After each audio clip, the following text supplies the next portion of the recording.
The Dorney Park Speedway was a small track, only 1/5 of a mile in fact, but it made big memories for so many people, and an event like this gives them the opportunities to relive them. Lafayette put back-to-back wins together for the first time all year, and a huge reason for that is due to the lack of turnovers in the red zone, something the Leopards had been struggling with earlier in the season. A late offensive surge keeps #1 Parkland in the running for a district title in 3A action. Now over in 2A, the Colonial League champs Moravian Academy hosting #9 Central Catholic. Can the Vikings do what Easton couldn't? It was a tough day for the Leopards football team on Saturday, but it's been a whirlwind of a year for Lafayette alum Joe Madden, who was recently voted the American League Manager of the Year.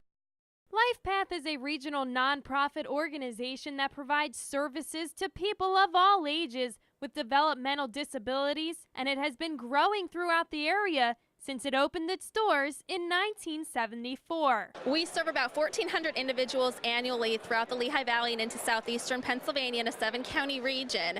We have day programs, residential programs, vocational training, a pediatric care facility. Today we are having the 14th annual LifePath and PICPA Thanksgiving Benefit and Awards Luncheon. We're here at the Holiday Inn with about 630 guests that are coming out to support LifePath. The LifePath Benefit and Awards Luncheon in the Lehigh Valley is known for having an impressive resume when it comes to keynote speakers, and their 2011 event did not disappoint when NBA Hall of Famer Bill Walton took the mic.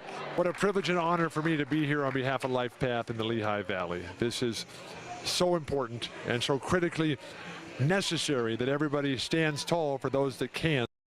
For many, the name Chris Herren probably doesn't mean much. You could know that he played in the NBA or that he was addicted to drugs. But on November 1st, 2011, ESPN aired Unguarded, which showed the rise and fall of Herren's life.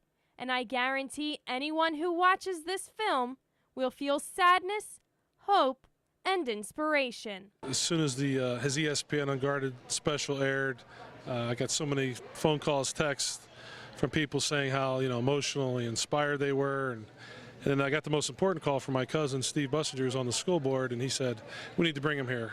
His message is fantastic. Our kids need to hear this. Our school needs to hear this. Our community." Herren was addicted to alcohol, heroin, cocaine, crystal meth, and Oxycontin. But since August 1st, 2008, he has been sober, and today he travels to schools, substance abuse centers, and correctional facilities, reliving a past he would love to forget. It is difficult, but I think it's worth it. The easy road for me would be to never look back, never acknowledge what I went through. But I don't think that it would have it wouldn't be having an effect on kids like it has had. Bangor High School was one of his stops, and on Monday night, Herren once again retold his tale to an audience of nearly 1,000. A lot of school districts put their head in the sand and they say we don't have a problem. Every school district has a problem. Every family's affected in one way or another by drugs and alcohol, and I think by bringing him here and hearing such a harsh message of someone who started out and made it to the pinnacle of his career, the NBA, and then lost everything, and almost is not with us tonight, but it's going to be a powerful message. If there was one message that you hope these kids can walk away with tonight, what would it be?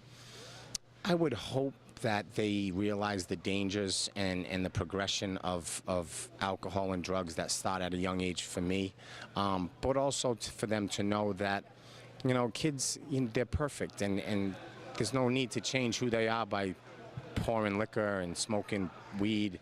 They're fine, and they don't need to become somebody different. Each day is a challenge, but he continues to have success with support from friends, family, and each of his audiences.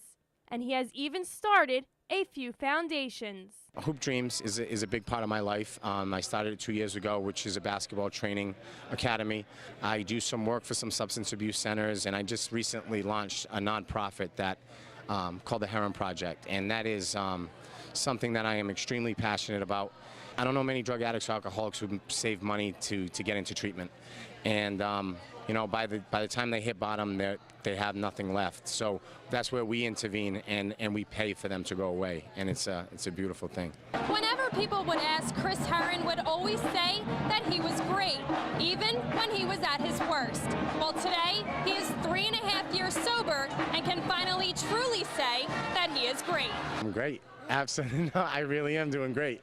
You know, sobriety has opened many doors for me, and it's you know, it's a blessing, because how can today not be good compared to where I came from? On the scene in Bangor, I'm Erica Rose, 2 Sports.